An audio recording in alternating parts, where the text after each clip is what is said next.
नाक में दम करना, आसमान से बातें करना, आग में घी डालना, सांप भी मर जाए और लाठी भी ना टूटे, ये सब हिंदी मुहावरे हैं। आप सोच रहे होंगे ये मैम हिंदी मुहावरे क्यों बता रही हैं। ये हम सब की प्रॉब्लम है कि हमें हिंदी में मुहावरे पता है बट इंग्लिश में नहीं आते हैं। So welcome to my channel friends. आज हम इस वीडियो में ऐसे ही कुछ हिंदी मुहावरों को इंग्लिश में ट्रांसलेट करेंगे, उसके मीनिंग समझेंगे और इंग्लिश में उसके सेंटेंस बनाना सीखेंगे। So let's begin. So first one is नाक में दम करना। इंग्लिश में क्या बोलेंगे?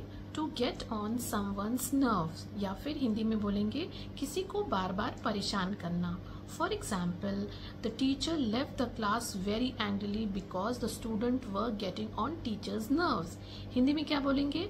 शिक्षक बहुत गुस्से से कक्षा छोड़कर चले आए क्योंकि छात्र उन्हें बार बार परेशान कर रहे थे। नेक्स्ट वन इज आसमान से बातें करना। इंग्लिश में क्या बोलेंगे? टू टच द स्काई और टू रीच ग्रेट हाइट, या फिर हिंदी में बोलेंगे बहुत ऊंचाई या सफलता प्राप्त करना। For example, the topper boy of my class has reach great Heights now, या फिर हिंदी में बोलेंगे मेरे क्लास का वो टॉपर बच्चा आज बहुत ऊंचाई पर पहुंच गया है। नेक्स्ट वन इज कान खड़े हो जाना। इंग्लिश में क्या बोलेंगे?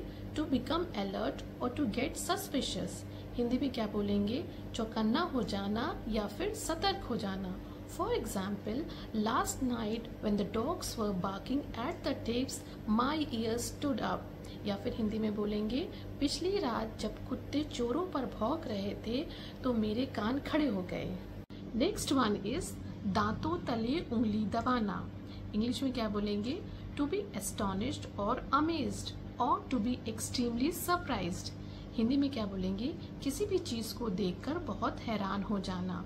For example, my husband presented me with a sari on my birthday, I was astonished to see it. Hindi में इसे क्या बोलेंगे? मेरे पति ने मेरे जन्मदिन पर मुझे एक साड़ी भेंट दी जिसे देखकर मैं बहुत हैरान रह गई।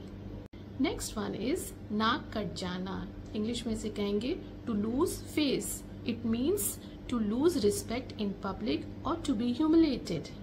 For example, when my father scolded me in front of everyone, I just felt humiliated. Hindi में से कहेंगे जब मेरे पिताजी ने मुझे सबके सामने डांट लगाई तब मैं बहुत अपमानित महसूस कर रही थी। नेक्स्ट वन इज आग में घी डालना। इंग्लिश में इसे कहेंगे to add fuel to the fire. It means to make the bad situation more worse, या फिर हिंदी में से कहेंगे किसी भी समस्या को बहुत बढ़ा देना। For example, his rude behaviour only added fuel to the fire. Hindi में से कहेंगे उसके अभद्र व्यवहार ने आग में घी डाल दिया। नेक्स्ट वन इज सांप भी मर जाए और लाठी भी ना टूटे। इंग्लिश में इसे कहेंगे टू अचीव बोथ एंड्स, और you can say to have your cake and eat it too. It means to achieve a goal without causing harm और लॉस। हिंदी में इसे क्या कहेंगे?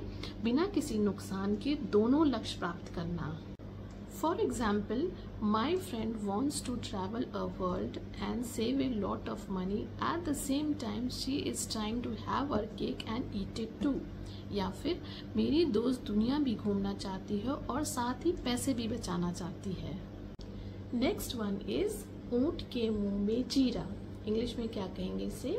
अ ड्रॉप इन द ओशन और too little to make a difference. Hindi में इसे क्या कहेंगे? बहुत कम होना जो किसी काम पर असर ना डाल सके।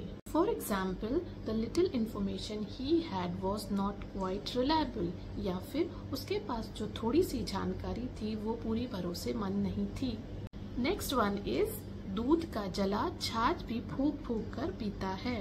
इंग्लिश में इसे कहेंगे वंस बिटन ट्वाइस शाई, और यू कैन से after a bad experience one becomes very cautious.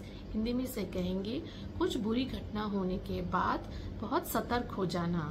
For example, due to the online fraud I proceeded with extreme cautions while shopping for the second time, या फिर पहला धोखा खाने के बाद मैंने दूसरी खरीदारी करते समय सतर्कता दिखाई।